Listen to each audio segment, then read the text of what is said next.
respeto, admiración y profundo afecto.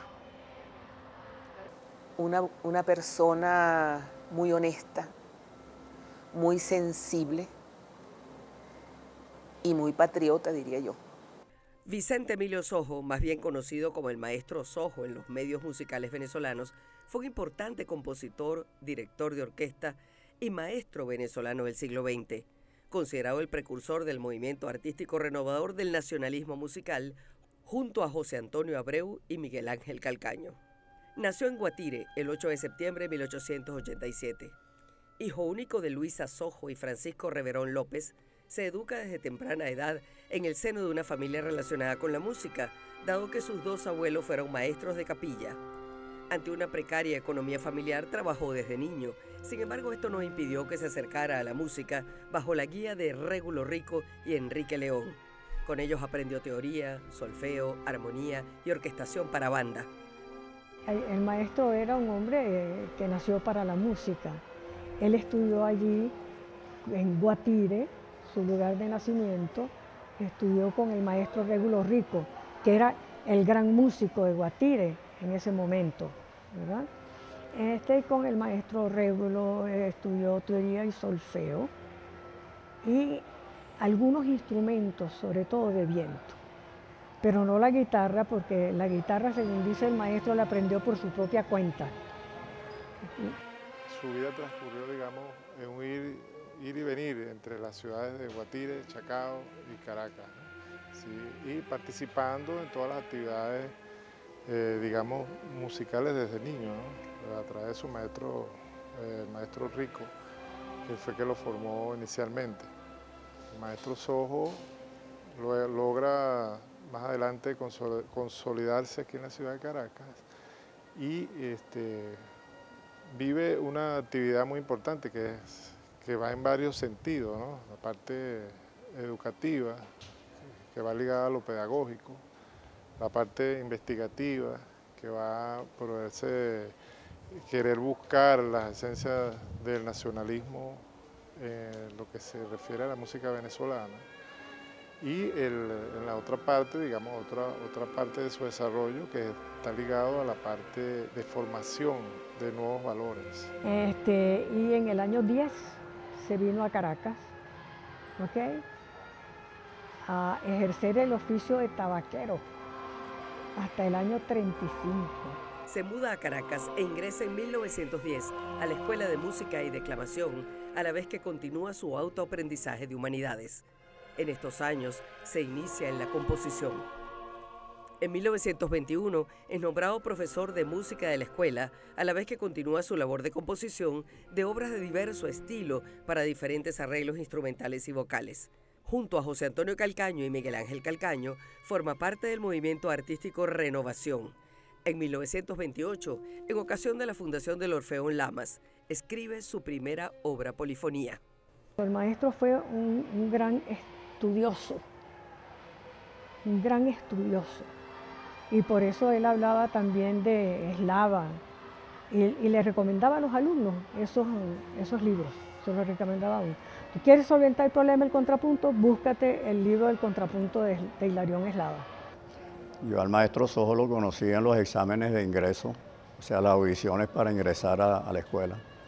Eran sumamente severas. Recuerdo que la proporción de alumnos admitidos era sumamente pequeña. A veces se presentaban 50, quedaban 3, quedaban 2. Yo mismo confieso que estuve a punto de...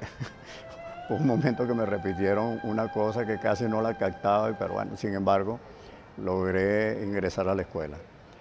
Pero él hacía los exámenes, pero él daba, las clases que él daba era ya a nivel de cuarto año, que era las clases de armonía y de contrapunto. Pero él hacía personalmente, junto con otros profesores, los exámenes de ingreso, pues, las audiciones para ingresar. Y a mí lo que más me llama la atención de esa época era que todos los profesores de teoría y solfeo, que es la materia con que comenzaba pues, la inicial, todos eran maestros compositores formados por él. Yo estudié muy poco con él, porque cuando yo estudié con él, estudié primero que nada armonía. Posteriormente me tuve que ir de la escuela por razones, digamos, económicas, familiares, etcétera, y regresé como 5 años después. Y después de eso estudié con él un par de años. Pero sí lo conocí mucho, el maestro, él era, como te digo, muy generoso. Yo recuerdo que a él le gustaba que uno fuera, había un profesor en San Bernardino que tenía una colección de discos, que no era fácil oír música clásica, entonces él lo invitaba a uno los domingos a ir a oír música en casa de este señor que nos ponía especialmente música de Wagner. Él al final se volvió wagneriano. Yo entré a los 10 años a la escuela a estudiar, bueno, quería ser músico, quería ser pianista, esa era mi intención. Y la persona que me hizo el examen de admisión fue precisamente el maestro Sojo. Y a raíz de ese momento, él se encargó de mí.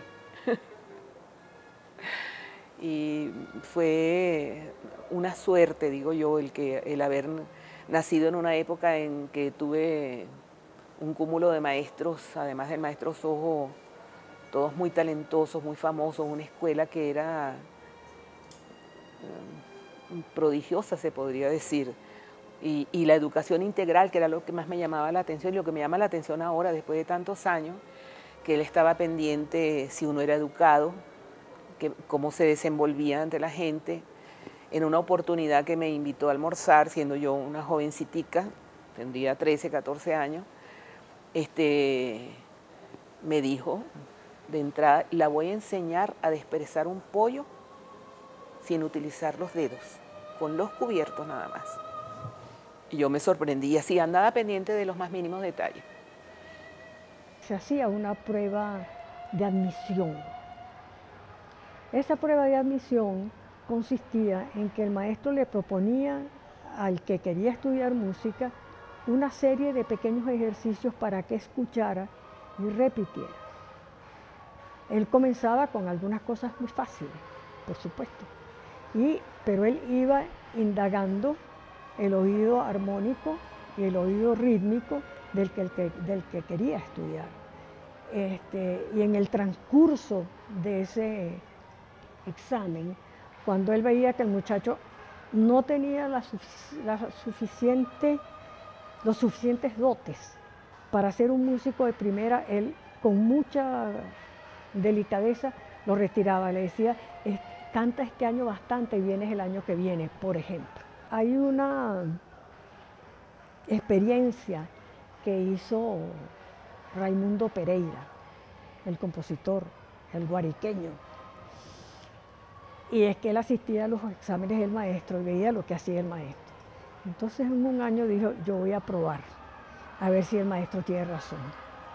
Y entonces, de los que el maestro había rechazado ya para la última prueba y eso, dijo: esos muchachos, pues pensó que esos muchachos podían solventar el problema. Y entonces se los llevó para su cátedra, para su misma cátedra. Digo yo, y creo que ni siquiera se lo dijo al maestro, se lo llevó para su cátedra. Y un año después me dijo: no funcionan.